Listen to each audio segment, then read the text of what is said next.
देश के सबसे बड़े प्रदेश उत्तर प्रदेश में सत्ता पर काबिज हुई है, कहीं केंद्र की सत्ता में बीएसपी काबिज ना हो जाए।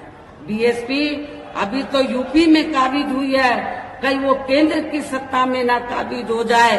तो बीएसपी को रोकने के लिए आप लोगों को मालूम है, तब फिर सभी विरोधी पार्टियों ने अंदर अंदर मिलकर तो बीएसपी का जो बेस वोट है दलित वोट, तो उसको बांटने के लिए, उसको कमजोर करने के लिए, बीएसपी को कमजोर करने के लिए तब फिर सभी विरोधी पार्टियों ने दलितों में, आदिवासियों में, पिछड़ों में जो स्वार्थी किस्म के लोग हैं, जो बिकाऊ किस्म के लोग हैं, उनको मैनेज करके तोड़कर तो विरोधी पार्टियों ने तो काफी संगठन बना डाले, काफी छोटी छोटी पार्टियां बना डाली।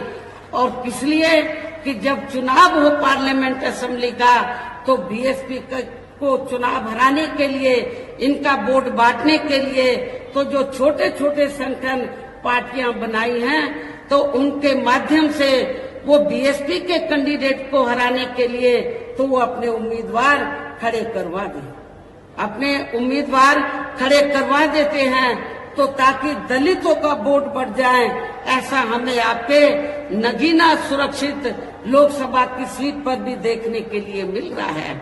इसलिए मेरा आप लोगों से ये कहना है, ये जो छोटे छोटे संगठन बने हैं, छोटी छोटी पार्टियां बनी हैं, इनका कोई मकसद चुनाव जीतना नहीं है। इनका मकसद बीएसपी का जो बेस वोट है दलित वोट, उसको बांटकर तो बीएसपी के कैंडिडेट को हराना है और दूसरी पार्टियों को जिताना, ये इनका केवल मकसद है।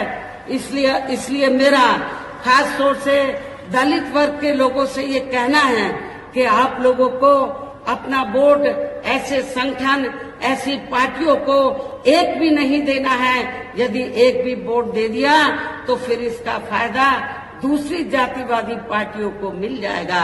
इसलिए आप लोगों को एक एक वोट आप लोगों को बहुजन समाज पार्टी के उम्मीदवार को देना है।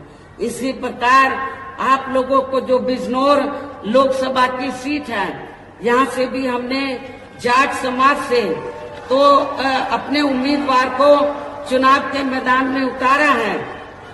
आप लोगों को ये मालूम है कि जब सपा पावर में रही थी तो यहाँ पर मुसलमानों और जाटों में काफी नफरत पैदा की गई, दंगे कराए गए, मुजफ्फरनगर में कराए गए। लेकिन मेरी सरकार में जाटों और मुसलमानों में कोई उनमें नफरत पैदा नहीं की गई।